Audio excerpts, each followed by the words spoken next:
महाराष्ट्राला योग्य मार्गावर आणल्याशिवाय ते राहणार नाहीयेत असं त्यांचं वक्तव्य आहे। मित्रांनो, मला एक प्रश्न पडला आणि हा प्रश्न मला त्यांना विचारायचा आहे, शरदचंद्रजी पवार यांना।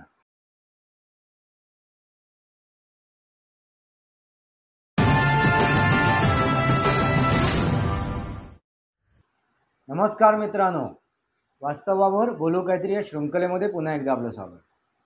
मी आपला मित्र राजेश वासंती सामाजिक किळुस्कर। मित्रांनो, महाराष्ट्राचे एक चिरतरुण नेते आहेत, त्या नेत्यांनी एक वक्तव्य केलं, एक संबोधन केलं। मित्रांनो, ते संबोधन ऐकणं गरजेचं आहे आणि त्यांना प्रश्न करणे सुद्धा गरजेचे आहे। म्हणून मी एक प्रश्नावली आणली आहे आणि मी त्यांना ते दाखवून देण्याचा प्रयत्न करतोय। जे वक्तव्य आहे त्या वक्तव्यातूनच त्यांना एक आरसा दाखवण्याचा प्रयत्न करतोय। आता हे चिरतरुण नेते कोण आहेत तर खुद्द शरदचंद्रजी पवार। मित्रांनो, त्यांनी आपल्या कार्यकर्त्यांना संबोधन केलं एका रॅलीमध्ये। त्यावेळी त्यांनी एक वक्तव्य केलं। ते वक्तव्य काय आहे तर मी 85 वर्षाचा म्हातारा आहे।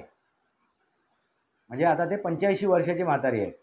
85 वर्षाचे म्हातारा आहे तरीसुद्धा 90 नंतर सुद्धा किंवा त्याच्या पुढे 100 नंतर सुद्धा मी आता थांबणार नाही आहे। का नाही थांबणार आहे ते तर त्यांनी वक्तव्य काय केलं आहे तर महाराष्ट्राला मला योग्य मार्गावरती मी आणल्याशिवाय स्वस्थ बसणार नाही, गप्प राहणार नाही, अखंडत मी कार्य करत राहणार। महाराष्ट्राला योग्य मार्गावर आणल्याशिवाय ते राहणार नाहीयेत असं त्यांचं वक्तव्य आहे। मित्रांनो, मला एक प्रश्न पडला आणि हा प्रश्न मला त्यांना विचारायचा आहे, शरदचंद्रजी पवार यांना। महाराष्ट्राला योग्य मार्गावर आणण्यासाठी तुमच्या कार्यकालामध्ये, म्हणजे आपण पकडूया आता त्यांचं वय 85 वर्ष आहे तर त्यांचं राजकीय जे कार्यकाल आहे तो 60-65 वर्षाचा आपण पकडूया अंदाजे। जर हा 60-65 वर्षाचा जर त्यांचा राजकीय कार्यकाल आहे, त्या कार्यकालामध्ये त्या काळामध्ये ते लोकप्रतिनिधी म्हणून निवडून येत होते, आमदार खासदार वगैरे वगैरे। आणि त्या काळामध्ये त्यांनी अनेक पदं भूषवली, अगदी मुख्यमंत्री पदापासून केंद्रीय मंत्र्यापर्यंत। म्हणजे महाराष्ट्राचा एक मंत्री, ते मुख्यमंत्री आणि केंद्रीय मंत्री असे अनेक पदं भूषवली त्यांच्या ह्या कार्यकाल। मी सांगतो तुम्हाला 60-65 वर्षाच्या। मग ह्या 60-65 वर्षाच्या कार्यकालामध्ये असं काय घडलं की महाराष्ट्र मागे राहिला, महाराष्ट्र दुर्लक्षित राहिला, महाराष्ट्र अयोग्य वाटेवरती चालला, महाराष्ट्राची अधोगती झाली। म्हणजे महाराष्ट्राची उन्नती व्हायला होती आणि हे कार्यकाल कोणाचं आहे तर खुद्द शरदचंद्रजी पवार यांचं। मित्रांनो, चला एका वेळेस आपण गृहीत धरूया की भारतीय जनता पार्टी, शिवसेना, आणखीन जे काही पक्ष असतील महाराष्ट्रातील किंवा देशभरातील सगळे पक्ष जे आहेत किंवा सगळ्या संघटना आहेत त्या अगदी काम करण्याच्या लायकीचे नाही आहेत, ते लायकच नाही आहेत। जे काही नेते आहेत ते कुठलेही नेते काम करण्याच्या लायकीचे नाही आहेत, त्यांची कुवत नाही, त्यांची क्षमता नाही आहे असं आपण धरून चालूया। खुद्द राष्ट्रवादी काँग्रेस जो मूळ पक्ष होता, आता ते विभक्त झाले आहेत। मूळ राष्ट्रवादी काँग्रेस हा अजितदादा पवार यांच्यासोबत आहे आणि शरदचंद्रजी पवार राष्ट्रवादी काँग्रेस हा शरदचंद्रजी पवार यांच्यासोबत आहे। पण आपण मूळ राष्ट्रवादी काँग्रेसच पकडूया। त्या राष्ट्रवादी काँग्रेसमधले त्यांचे नेतेगण म्हणजे खुद्द त्यांचे पुतणे आणि त्यांची कन्या यांनाही आपण बाजूला सारूया, ते सुद्धा नालायक आहेत, त्यांची सुद्धा कुवत नाही आहे, त्यांनी सुद्धा महाराष्ट्रासाठी काही नाही केलं असं आपण एक गृहीत धरूया। मला एक त्यांना प्रश्न विचारायचा आहे, असा मी गृहीत धरलेलं आहे की पुऱ्या देशामधील कुठलाही नेता, अगदी तुमची कन्यासुद्धा निष्फळ ठरली, निकामी ठरली, कमजोर ठरली, नालायक ठरली पण तुमच्यासारखे जाणता राजा, चाणक्य, तेल लावलेला मल्ल अशी ख्याती असलेली व्यक्ती कुठे कमी पडली? कुठे कमी पडली? मी असा हा का प्रश्न केला? कारण 85व्या वर्षी तुम्हाला आता काय झाले, डोळे उघडलेत, तुमच्या लक्षात आलंय की महाराष्ट्र हा मागे राहिलाय, महाराष्ट्र हा दुर्लक्षित राहिलाय, महाराष्ट्राची प्रगती खुंटलेली आहे. हे तुमच्या लक्षात कधी येते? 85व्या वर्षी. म्हणजे 85व्या वर्षामध्ये तुम्ही पदार्पण केल्यानंतर तुम्ही 90कडे चाललात आणि त्या 90नंतर तुम्ही 100ही सुद्धा पार काढणार आहात. त्या काळामध्ये तुम्हाला हे सुबुद्धी झाली, तुम्हाला जाग आली, असंच म्हणावं लागेल ना. कारण का? तर तुमचे जे 60-65 वर्षे जे काय तुमचं कार्यकाल आहे, चला ते 60-65 वर्षाचे आपण पूर्णपण पकडूया नको. ज्यावेळी तुम्ही पदावर होतात, मंत्री होतात, अगदी राज्यस्तरीय मंत्री होतात, मुख्यमंत्री होतात किंवा केंद्रस्तरीय मंत्री होतात, त्यावेळेचाच पिरियड पकडूया. अंदाजे आपण 30-40 वर्षाचा पिरियड पकडतो. मग त्या पिरियडमध्ये हे सगळी तुम्ही पदं भूषवत होतात, ही सगळी पदं तुम्ही भूषवत होतात, या पदावरती तुम्ही आरूढ होतात, एक लोकप्रतिनिधी म्हणून काम करत होतात. मग त्या काळामध्ये सर्व तुमच्या हातात होतं. महाराष्ट्राला योग्य मार्गावर आणण्यासाठी तुमच्या हातात सर्व हे होतेच. म्हणजे शासन आणि प्रशासनसुद्धा होतं, शासन आणि प्रशासनसुद्धा होतं. म्हणजे तुम्हाला कोणी रोखणारा नव्हता, कोणी तुमचे हात बांधणारा नव्हता. तुम्ही सर्व निर्णय घेऊ शकत होतात. मग तुम्ही कुठे कमी पडलात? जे 85व्या वर्षी तुम्हाला आता त्या कमतरता दिसत आहेत, त्या उणिवा दिसत आहेत. महाराष्ट्र कुठे राहिला? तर मागे राहिला, विकासापासून मागे राहिला, प्रगतीपासून मागे राहिला, समृद्धीपासून मागे राहिला. त्यामुळे आता तुम्हाला त्या महाराष्ट्राला 85व्या वर्षीसुद्धा मार्गावर आणण्यासाठी आता अहोरात्र मेहनत घ्यायला लागणार आहे. अगदी 90 आली नंतरसुद्धा किंवा 100 आली तरीसुद्धा चालेल.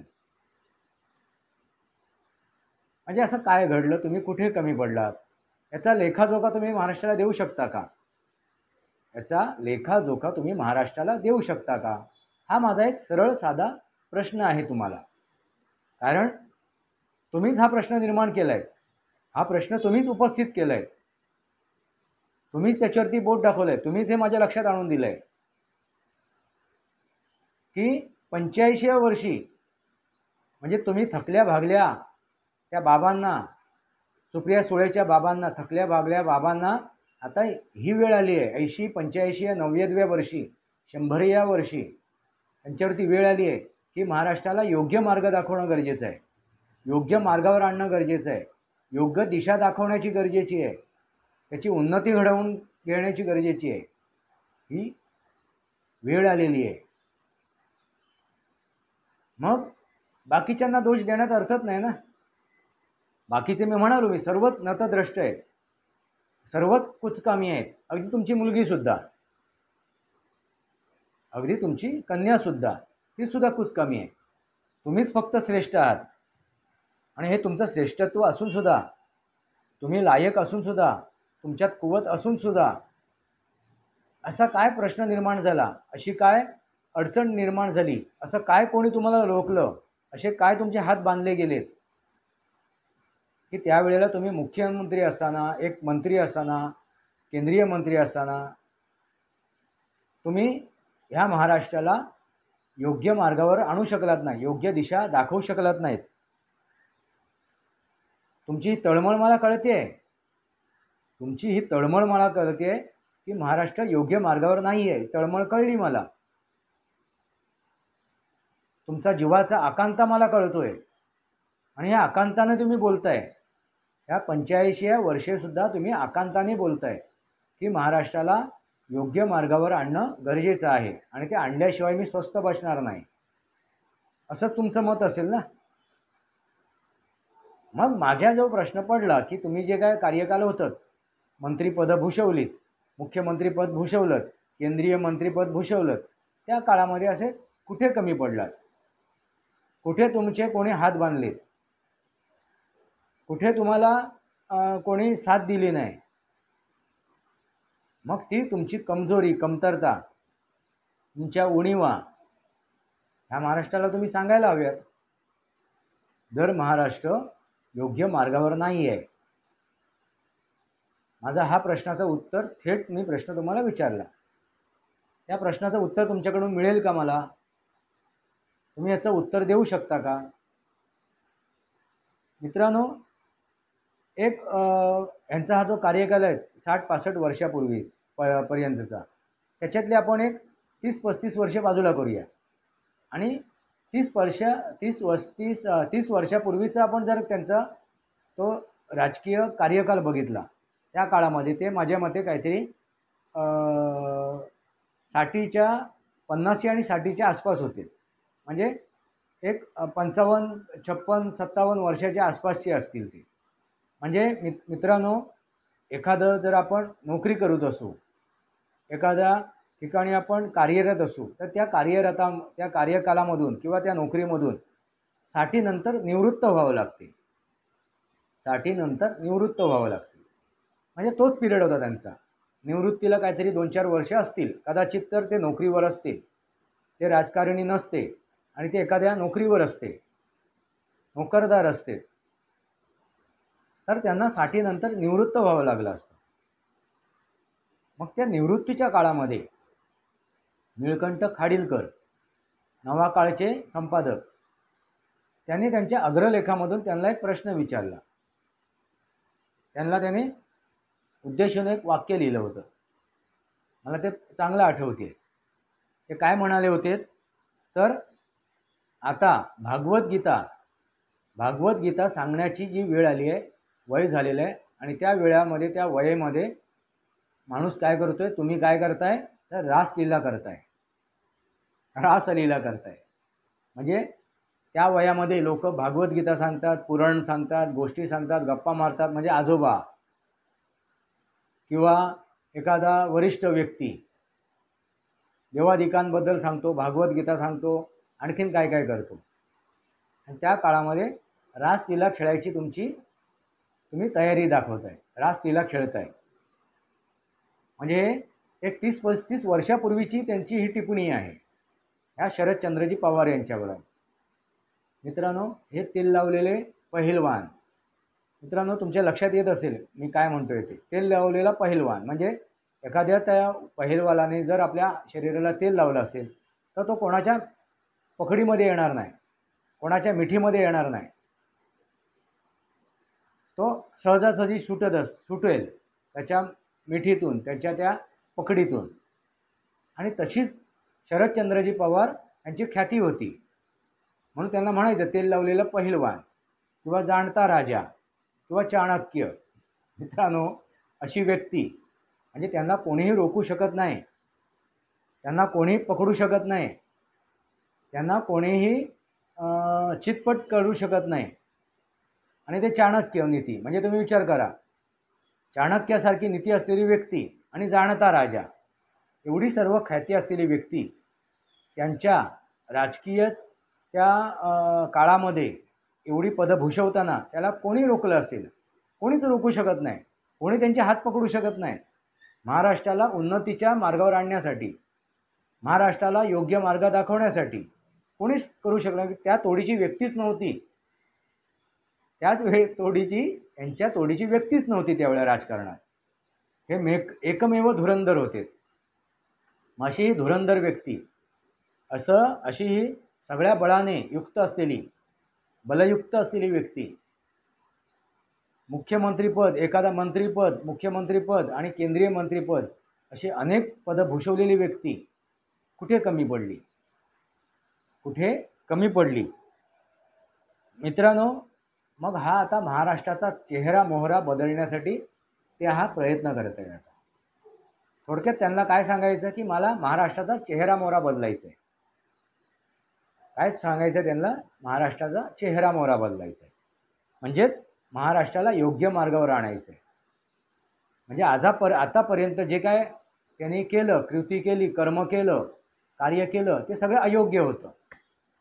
म्हणजे त्यांनी ते मान्य केलं की आपण अयोग्य होतो, आपण चुकलो, आपण महाराष्ट्राची बरबादी केली, आपण महाराष्ट्राचा विध्वंस केला, आपण महाराष्ट्राला उन्नतीपासून काय केलं, दूर ठेवलं, हे त्यांनी मान्य केलेलं आहे.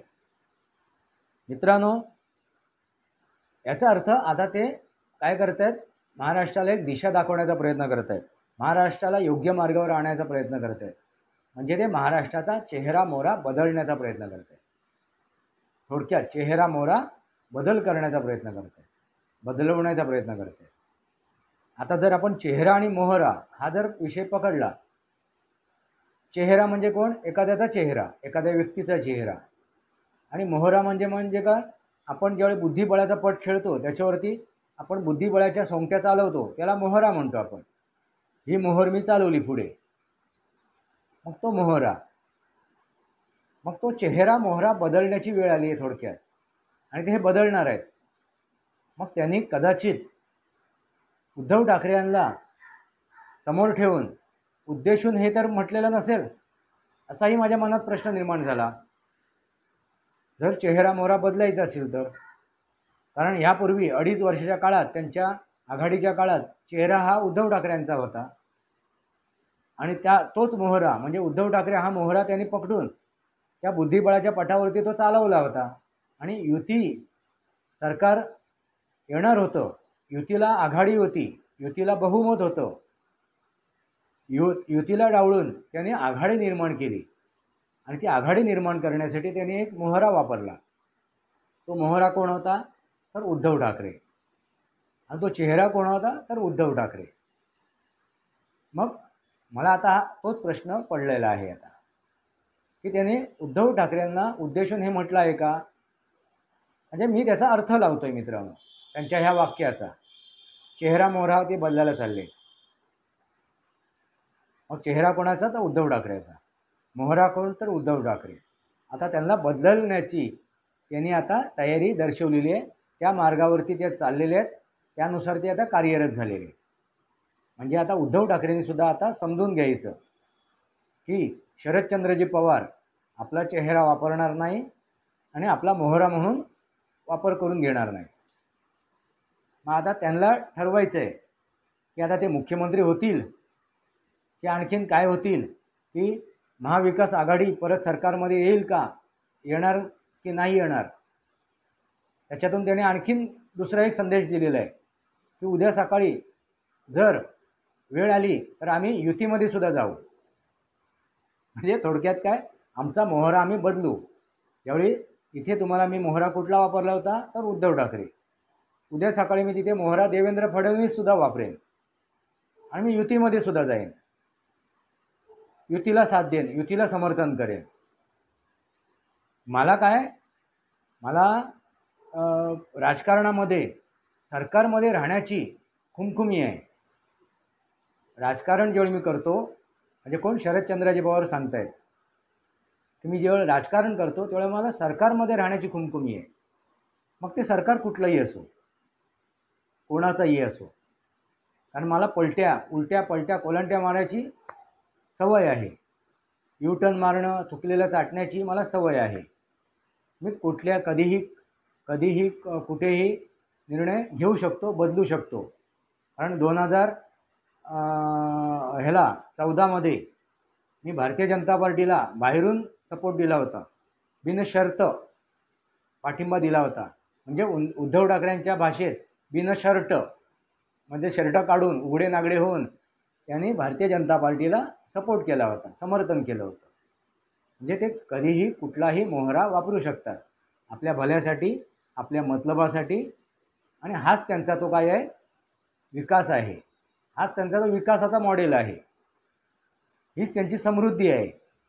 आणि ह्याच मार्गावरती, म्हणजे ह्या योग्य मार्गावरती त्यांना महाराष्ट्र आणायचं आहे. परत एकदा शेवटी जाता मी परत एकदा प्रश्न करतो शरदचंद्रजी पवार यांना, की तुमच्या त्या राजकीय कार्यकालामध्ये तुम्ही जी पदं भूषवलीत, एका राज्याचा मंत्र्यापासून मुख्यमंत्री आणि केंद्रीय मंत्र्यापर्यंत जी काही पदं भूषवलीत, त्यावेळेला तुम्ही कुठे कमी पडलात, तुम्ही कुठे कमजोर पडलात, तुमचे हात कोणी बांधलेत, तुम्हाला कोणी हे नाही दिलं, समर्थन दिलं नाही, कोणी तुम्हाला साथ दिली नाही. म्हणजे त्यामुळे ही तुमच्यावर वेळ आली की 85व्या वर्षीसुद्धा तुम्हाला महाराष्ट्राला योग्य मार्गावर आणण्याचा प्रयत्न करायला लागतोय. मग तिथे तुम्ही कुठे कमी पडलात, कुठे कमजोर पडलात, कुठे तुम्ही नालायक ठरलात, कुठे तुमची हे झाली, कमजोरी झाली, कुठे तुमची पिछेहाट झाली, हे समजणं गरजेचं आहे अवघ्या महाराष्ट्राला. मी अवघ्या महाराष्ट्राकडून तुम्हाला हा विचारलेला प्रश्न आहे, त्याचं तुम्ही अगदी स्पष्टपणे उत्तर द्यावे. कारण का, उचलली जीभ लावली टाळ्याला. तुम्ही जे आता जीभ लावता ना टाळ्याला, साठी आणि नाठी, त्यामुळे बोलताना विचारपूर्वक बोला. कदाचित जे काय तुम्ही बोलणार आहे ते तुमच्यावरती उलटणार नाही, आणि ही गोष्ट तुमच्यावरती उलटलेली आहे. हा जो तुम्ही जे काय तिथे वक्तव्य केलं, जे काय अकलेचे तारे तोडलेत, हे तुमच्यावरती उलटलेलं आहे हा माझ्या प्रश्न रूपामध्ये. आता तुम्ही माझ्या प्रश्नाचं उत्तर द्यावं, अशी माझी एक साधी सरळ एक अपेक्षा आहे. वास्तवावर बोलू काहीतरी मित्रांनो, वास्तवावर बोलू काहीतरी, आणि हेच नेमकं वास्तव आहे शरदचंद्रजी पवार यांचं, आणि त्यांनी केलेला हा विकास आहे अवघ्या महाराष्ट्राचा. मित्रांनो, तुम्हाला काय वाटते? हे जे काय मी विश्लेषण केलं आहे त्यानुसार तुम्हाला काय वाटते? तुमची काय मतं आहेत? तुम्हाला काय पडलेले प्रश्न आहेत? ती मतं, तुमचे प्रश्न तुम्ही कमेंट बॉक्समध्ये मांडू शकता. वास्तवावर बोलू काहीतरी या शृंखलेला सबस्क्राईब करा, बेल आयकॉन दाबा. माझे विचार पटत असतील तर लाईक करा, आपले विचार कमेंट बॉक्समध्ये लिहा. तुर्तास इतकंच. भारत माता की जय, वंदे मातरम. जय भारत, जय महाराष्ट्र, जय सनातन.